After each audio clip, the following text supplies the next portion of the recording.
સત્તાધાર વિવાદમાં હવે આપા ગેગાના મહંત નરેન્દ્ર બાપુની એન્ટ્રી જોવા મળી રહી છે। નરેન્દ્ર બાપુએ ટ્રસ્ટી બનવા માટે પત્ર લખ્યો હોવાનું સામે આવ્યું। સત્તાધાર ટ્રસ્ટ અને ગૌશાળામાં ટ્રસ્ટી બનવા માટે પત્ર લખ્યો હતો।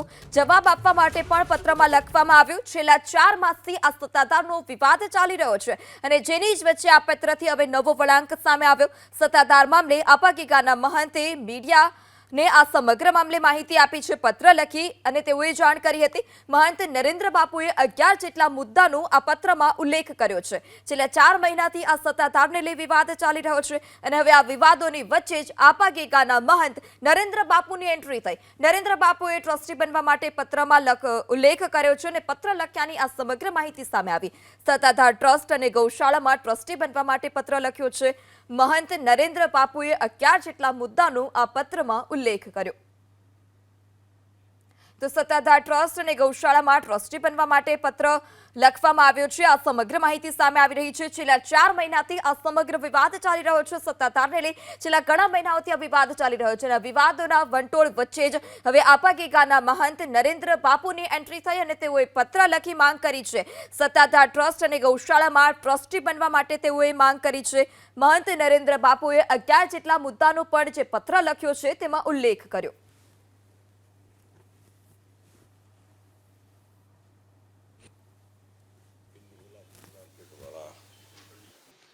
પેલા 22 તારીખે એમ કીધું કે ધ્વજારોહણ થશે, ત્યાર પછી એમાં ન મેળ પડ્યો એટલે એવું કીધું કે ભાઈ 1 તારીખે થશે। તો 1 તારીખે ધ્વજારોહણની વાત કરી।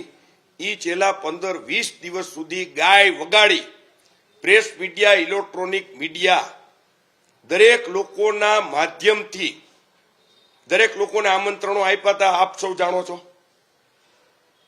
તો આ આમંત્રણો આપ્યા। પેલા એમ કીધું કે 1 લાખ માણસો થશે, પછી એમ કીધું 50,000 માણસો થશે। ત્યાર પછી 1 તારીખે સંમેલન થયું, વધારેમાં વધારે 1500 થી 1700, 11 બસો, 186 મોટરસાઇકલો, 26 ફોર વ્હીલરો ભૂત બાપાને ત્યાં, બાકીની 40-50 બાર। આ બધી વસ્તુનો ટોટલ મારો એટલે સંખ્યા તમારી પાસે આવી જાય। હવે સંખ્યા ન થઈ એટલે કોઈ પણ પ્રકારના ધ્વજા કોઈ દિવસ અમારે આ બીજની ધજા ચડતી નથી। સત્તાધાર જગ્યા હોય કે આપા ગીગાનો ઓટલો હોય, 2 જગ્યાએ ધજાઓ ચડે છે। એક કાળી ચૌદસને દિવસે અને એક અષાઢી બીજને દિવસે, બાકી ભજન હોય। પબ્લિક નો થઈ તો એમાં કઈ પબ્લિક નો વાંક છે? જે લોકો 50% લોકો છે એ શું થયું એ જોવા આવ્યા છે અને 50% લોકો તમે તેડાવ્યા છે। તો તમે બીજે દિવસે એવા નિવેદનો પાછા પ્રેસના માધ્યમથી કરો છો કે અમે કોઈને તેડાવ્યા નથી। તો તમે આ પ્રકારે લોકોના કઈ પ્રકારના લોકોની સાથે છેતરપિંડીઓ કરો છો? જસ મળ્યો તો તમારો, અબજસ મળ્યો તો સમાજનો? કોઈ એવું નહોતું કીધું કે ભાઈ તમે ઉમટી પડો એમ?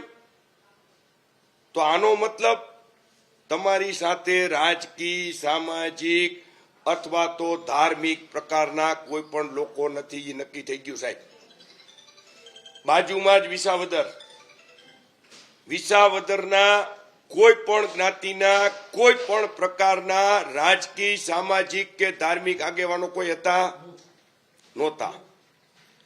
જુનાગઢ શહેર જિલ્લાના કોઈ આગેવાનો હતા નહોતા। સાવરકુંડલા શહેર જિલ્લાના કોઈ આગેવાનો હતા નહોતા। અમરેલી સમાજના કોઈ આગેવાનો હતા નહોતા। મહુવાથી કોઈ હતું તો અમારે લાલભાઈ હતા, બાકી કોઈ નહોતું। સુરતના કોઈ આગેવાનો હતા, બોમ્બેના કોઈ આગેવાનો હતા, અમદાવાદના કોઈ આગેવાનો હતા। તમે જોયા હોય તો મને કહી શકો છો। તો કોઈ પણ પ્રકારના આગેવાનો ત્યાં હાજર નહોતા। એનો મતલબ સ્પષ્ટતાપૂર્વક છે કે સમાજની કોઈ પણ વ્યક્તિ સત્તાધારની અંદર થઈ રહેલા અત્યાચાર, દુરાચારની સાથે નથી। એની માટેનું સ્પષ્ટ ઇન્ડિકેશન સમાજના લોકોએ આપી દીધું છે સાહેબ। હવે નિર્ણય તમારે કરવાનો છે। નરેન્દ્ર બાપુ, એક ઓડિયો ક્લિપ વાયરલ થઈ છે અને ઓડિયો ક્લિપની અંદર નીતિન ચાવડા અને વસંત ચાવડા વાતચીત કરી રહ્યા છે। હાજી, મિલન નામના એક વ્યક્તિનો ઉલ્લેખ છે। આ મામલે સત્ય શું છે? જો મિલન નું જે કાંઈ સત્ય હોય, વસંતભાઈ ચાવડાનું જે કાંઈ સત્ય હોય એની હારે મારે રસ નથી. પણ એમાં સાથે સાથે એક એવી વાત આવે છે કે નરેન્દ્રભાઈ સોલંકી, નરેન્દ્ર બાપુ અમારી સાથે છે. અરે એને શું કામ પૂછો? મને પૂછો ભાઈ, મારું નામ આવે છે, મને પૂછો. છેલ્લા 3 મહિનાથી વિજય ભગતે જ્યારે મને એવું કીધું, આ બધી વાતો આગળ આવશે કે આની પાછળ તમારું નામ સંભળાય, એટલે મેં એને ત્યાં જઈને રૂબરૂ કીધું છે. હું પુરાવાઓ આપીશ કે હવે હું તમારી પાછળ છું. ઓછામાં ઓછા 2 થી 4 વખત દિવસમાં નીતિનભાઈ પત્રકાર મિત્રોના ઘણાના ફોન આવે છે.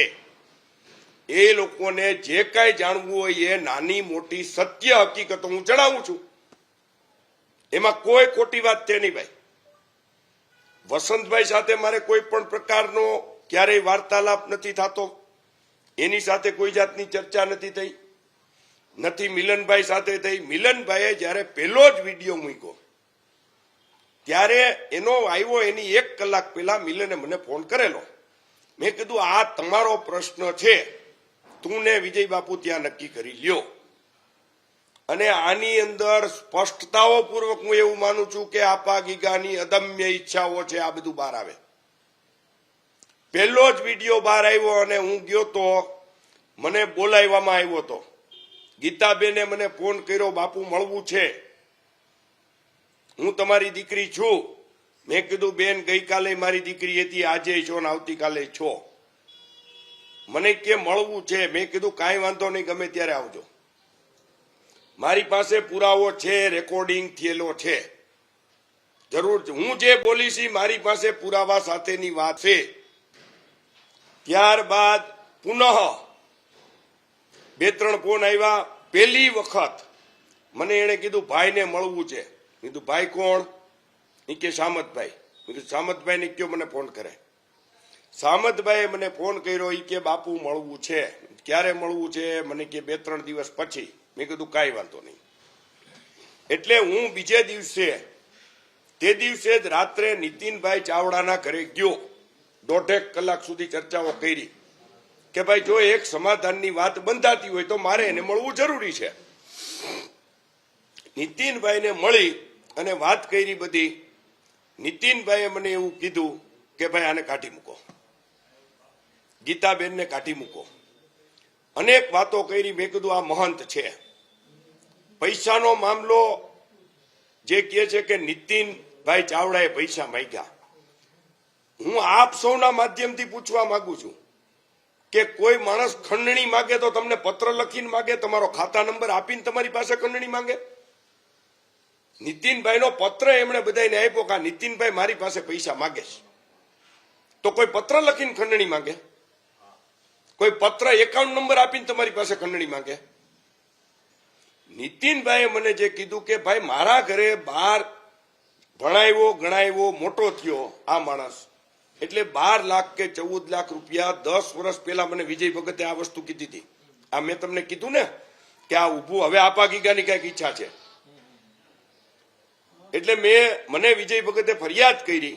મારો વિજય ભગતે ઘણો ગેરઉપયોગ કર્યો છે. એણે મને ફરિયાદ કરી. મેં તરત નીતિનભાઈને ફોન લગાડ્યો. એટલે નીતિનભાઈએ કીધું કે ભાઈ મારા ઘરે ઈ માણસ રહ્યો છે, મોટો થયો છે, જઈમો છે, બધું કર્યું છે, એટલે 12 કે 14 લાખ રૂપિયા જે કાંઈ છે એને મને દેવાના છે. એટલે મેં કીધું ભાઈ આ વસ્તુ વ્યાજબી નથી, આ સાધુ માણસ થઈ ગયો છે. ઈ સાધુ થઈને જો અમારા ભાઈઓની અંદર ભાગ માગી શકતો હોય અને એના નામે એ જમીન રાખી શકતો હોય તો એને અમને આ પૈસાઓ આપવા પડે. આ નૈતિકતાની વાત છે. તમારે મકાનોમાં ભાગ જોઈ છે, તમારા ગરાસોમાં ભાગ જોઈ છે, તમારી જમીનોમાં ભાગ જોઈ છે, તો તમારે આપવું પડે. એટલે મેં વિજય ભગતને કીધું આપ સત્તાધાર જગ્યાના લઘુમહંત થવો, આપણે બંને અહીંયાથી સાથે જઈએ. સત્તાધારમાંથી 1 પણ રૂપિયો દેવાનો નથી. નીતિનભાઈ કે 12 લાખ તો 12 લાખ ને 14 લાખ તો 14 લાખ હું મારા વ્યક્તિગત આપવા માટે તૈયાર છું, તમે સાથે ચાલો. મને કે એમાં કાંઈ મારે એવા આરે પાસે જવાની જરૂર નથી, દેવા હોય તો તમે દઈ આવો, મારે કાંઈ કામ નથી.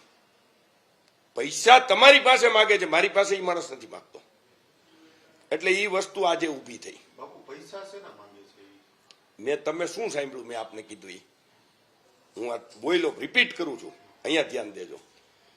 12 થી 14 વર્ષ સુધી એ માણસ એના ઘરે રહ્યો છે. ઈ એના ઘરે રહ્યો એટલે સંપૂર્ણ ખર્ચ એનો એના ભાઈએ કર્યો. ઈ પૈસા એને માગ્યા નહોતા. એણે ભાઈ ભાગની જમીન લીધી છે.